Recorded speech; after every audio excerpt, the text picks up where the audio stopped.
3-0 it would finish to Arsenal. Remember, they were beaten by Liverpool before the break, so this is a good bounce back for them. That result against Nottingham Forest. Nedum still with us. A good day for the new signings, Nedum.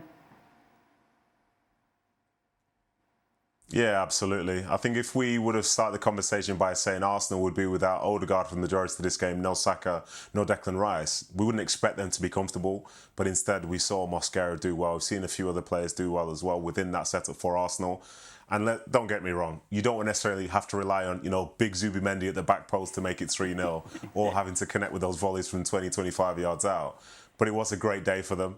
And to put some perspective on it, Forest were quite poor today, but I think it's because of the way that Arsenal played against them. I think Nico Williams at left back for Forest has probably had one of the toughest days of his career. Madueke really took it to him for the entirety of his spell on that pitch. And the energy was good there. That's more of a continuation of like the way Arsenal played against Leeds as opposed to the game against Liverpool, which was obviously a tight game 2 weeks ago. So yeah, the feeling's high, the sun was shining, there were plenty of goals, new strikers scoring tap-ins at the back post, getting assists from, the new signing from one side as well. So yeah, it's definitely a feel-good factor, and now we can almost have a conversation right now about Arsenal having quite good strength and depth, which is something that I don't think we've been able to say for the past few years. Can we have that conversation? Yeah, I was hoping we'd have a conversation about Ange Postecoglou, to be honest. Oh, we'll get there. Okay. We'll get there. But yeah, absolutely. The front three is a completely new front three from last year. The problem Arsenal had wasn't defensively, it was in the attacking areas. And the fact that they have pretty much got what they had last year and they've added Eze, Gyökeres and Madueke, 100% I'm with Nedum. That absolutely makes them stronger. They have no question strengthened all around the field. And again, that's why we end up with this has to be the year for Arteta. He's never going to have a better squad of players at Arsenal. He's not. It's an impossibility for them to bring any more players in to make it better, quite frankly. Enough for you to get excited about today, Ale?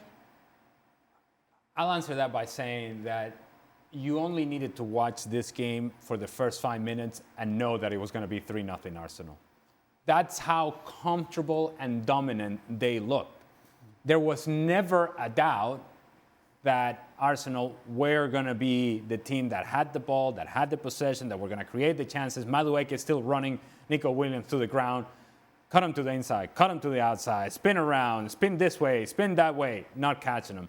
And then on the other side, you're thinking, okay, well, how is Eze and what is his role on the left-hand side? Because he's not exactly a winger. And yet, sometimes he gets involved in the possession in the middle. Sometimes he runs in behind, as he did for the goal by Gyökeres. And you're seeing variety. And then you're thinking, well, we brought Zubimendi here to be a guy who's more of a tempo setter, more of a guy that can win balls in the midfield, but is very clean on the ball. And he's scoring volleys, and you're going, right.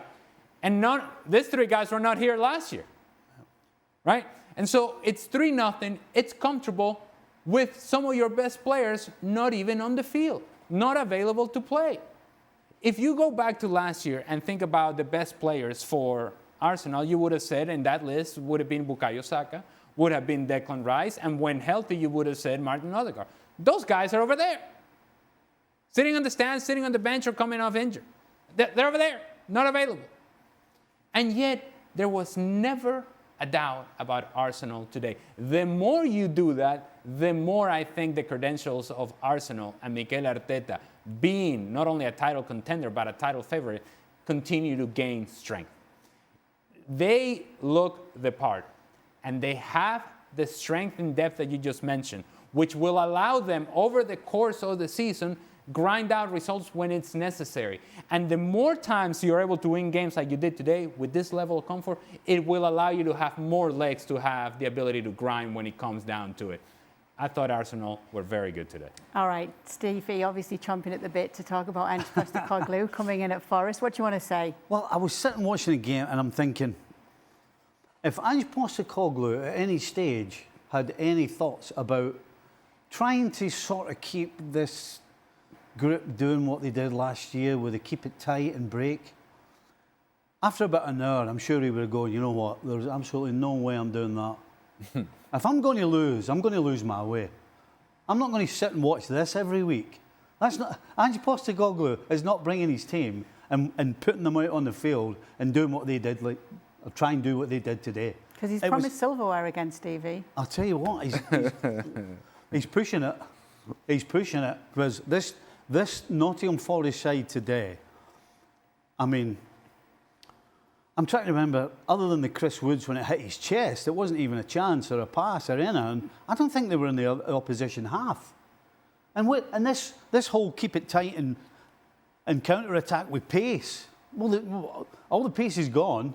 Alanga's gone. I mean, Gibbs White touched the ball once in the opposition penalty box today. So there is absolutely no way Ange Postecoglou is not going to try and turn this Forest side into an attacking, all-out, get-after-it team.